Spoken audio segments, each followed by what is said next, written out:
Thank you, Fran, for your very kind introduction. Kia ora and good morning, everyone. It is my great pleasure and honor to join all of you in Auckland for this China Business Summit. I would like to thank our host, NZINC and the Auckland Regional Chamber of Commerce for their very kind invitation.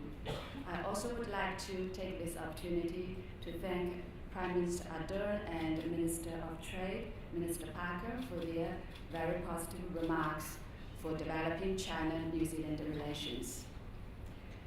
Thanks to the concerted efforts of both sides, tremendous progress has been made in China-New Zealand relations over the last decades.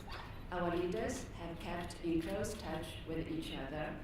In 2014, we fostered comprehensive strategic partnership during President Xi's visit to New Zealand. And last year, we signed Memorandum of Arrangements on strengthening cooperation on the Belt and Road Initiative when Premier Li Keqiang visited New Zealand. We enjoy an impressive and proud list of firsts in China's relations with the developed countries. New Zealand was the first to sign and implement a bilateral FTA with China, the first to launch the negotiation to upgrade bilateral FTA, to give just a few examples. China has now become New Zealand's largest trading partner. Last year, our bilateral trade volume hit a record high of $26 billion. Our people-to-people exchanges remain robust. China is New Zealand's second largest source of tourists and the largest source of international students. However, while we are proud of what we have achieved, we should in no way be complacent. In a fast-changing and ever-evolving world, if we do not press ahead, we will be left behind. Therefore, we need to keep our eyes wide open for the opportunities and to take concrete actions to turn the opportunities into real benefits. In this context, I believe this summit is convened at a timely manner where we need to take a look on how to forge ahead China-New Zealand relations. First, I want to talk about China's goal in the next 30 years till the middle of this century. In his speech at the 19th Party Congress, President Xi Jinping set a clear goal for China's future development.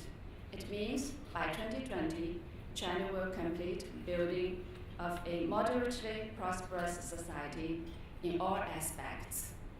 By 2035, China will have basically achieved socialist modernization, and by 2050, China will have become a great modern socialist country that is prosperous, strong, democratic, culturally advanced, harmonious, and beautiful. This is the blueprint for China's development in the coming decades. To achieve these goals, we need a new and higher level of development. We will put more emphasis on the quality rather than the speed of growth, on a more comprehensive and coordinated development rather than a very narrowly defined economic growth, on the real benefits people can get rather than just aggregate growth rate. Therefore, this is a goal to seek happiness for the Chinese people and to realize the national rejuvenation rather than some geopolitical or geostrategic plan. It is a goal to transcend ourselves rather to challenge others.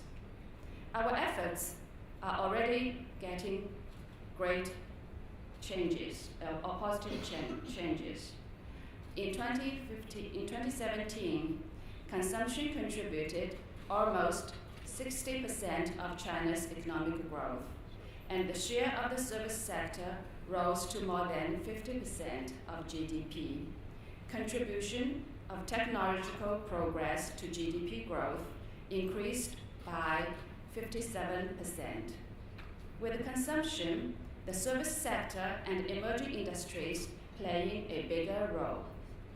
the Chinese economy will remain a medium to high growth rate with higher quality, stronger momentum, and a better structure. China remains the engine of the global economy by contributing over 30% to the world economic growth annually. The achievements made over the past 4 decades of reform and opening up proved that China has found a development path suitable to its own national conditions. The advancement of 1.3 billion Chinese people towards prosperity is the biggest contribution China has made to the world. Thus, China will continue to unswervingly follow its own development path. That leads to my second point. What will China offer to the world through its own development? As put in his keynote speech in Boao Forum for Asia last month, President Xi Jinping reaffirmed that China will adhere to its fundamental national policy of opening up and pursue development with its door wide open. China's door of opening up will not be closed and will only open even wider. President Xi also announced a series of measures for further opening up. These include significantly broadening market access, creating a more attractive investment environment, strengthening protection of intellectual property rights, and taking the initiative to expand imports. China will significantly lower the import tariffs for automobiles and some other products, make more moves toward further expanding financial market access, and reinstate the State Intellectual Property Office to step up law enforcement and significantly raise the cost for offenders. In the following 5 years, China is expected to import $80 trillion worth of goods, attract $600 billion worth of foreign investment, and make a total of $750 billion outbound investment. China's high-speed rail, e-commerce, mobile payments, and sharing economy are leading the world and will bring more and more benefits to the Chinese people as well as people in the world. At the same time, China will stick to the path of peaceful development, actively pursue global partnerships, firmly support multilateralism, and take an active part in reforming the global economic governance. China will actively promote international cooperation through Belt and Road Initiative. In doing so, we hope to achieve policy, infrastructure, trade, financial, and people-to-people connectivity, and thus build a new platform for international cooperation to create new drives of shared development. We will open our arms to the rest of the world and welcome them aboard the express train of China's development. On the other hand, we have always stressed that no matter how much progress China has made in the development, China will not threaten anyone else, attempt to overturn the existing international system, or seek sphere of influence. China will stay as determined as ever to build world peace, contribute to global prosperity, and uphold the international order. Third, how should China and New Zealand work together for shared benefits? The world is undergoing a new round of major development, great changes, and profound readjustment. The new round of technological and industrial revolution brings fresh opportunities and presents unprecedented challenges. It is clear that no country can handle all the challenges by itself, and no country can achieve prosperity in isolation. Therefore, we should guard against any kind of unilateralism and protectionism, and join hands to safeguard international system underpinned by the purposes and principles of the United Nations Charter and a multilateral trade system which promotes rule-based global economic order to ensure common development and common prosperity. We should open wider to each other's economies. While China opens itself to other countries, we hope others will be open to China as well.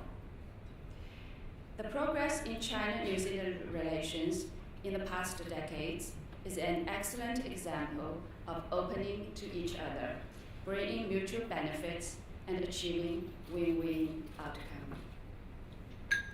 We should enhance political mutual trust by respecting each other's development path, taking a positive view on each other's development, and accommodating each other's core interests and major concerns, so as to deepen our comprehensive strategic partnership.